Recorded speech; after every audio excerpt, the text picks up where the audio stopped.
जय श्री कृष्ण।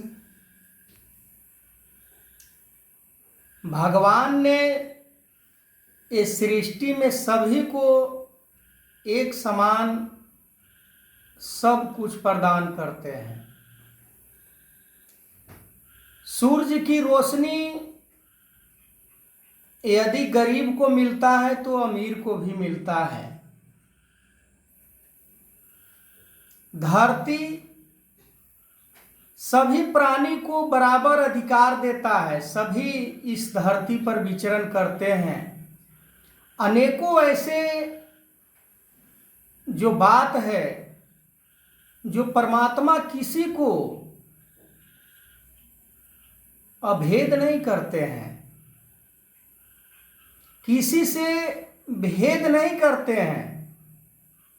वो सभी को एक समान अधिकार देते हैं, चाहे वो किसी भी राज देश प्रांत का हो, पर अधिकार सबको एक समान मिलता है। पर आज इंसान के अंदर देखा जाता है कि परमात्मा के स्वरूप को पाकर भी परमात्मा जैसे वो जीवन नहीं जी पाते हैं। सतगुरु के जैसे बताए हुए रास्ते पर नहीं चलते हैं। सतगुरु जब जब भी इस धरती पर आता है, चाहे किसी भी युग की बात की जाए, सभी युग में सतगुरु आते हैं और एक ही प्रकार की, एक ही तरह के इस संसार में भक्ति करने का, परमात्मा को प्राप्त करने का, जीवन किस तरह से जिया जाता है वो भी सतगुरु हमें पल पल इंडिकेट करते हैं।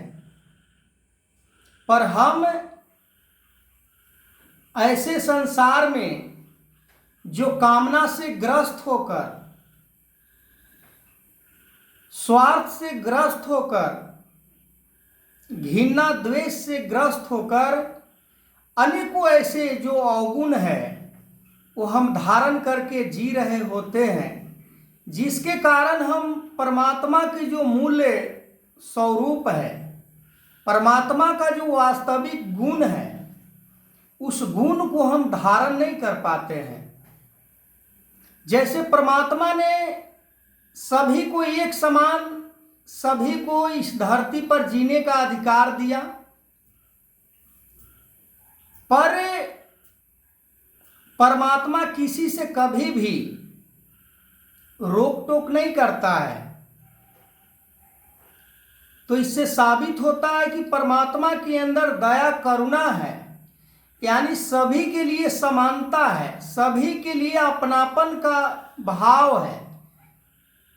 तभी तो ये परमात्मा सभी के लिए एक समान, सभी को एक दर्जा प्राप्त होता है। बहुत सारे सृष्टि में ऐसे ऐसे जो गुण है, उस गुण को परमात्मा सभी में लगाए हैं, सभी को प्रदान करते हैं। आगे मैं इस वीडियो को कंटिन्यू करूंगा। तब तक के लिए जय श्री कृष्ण।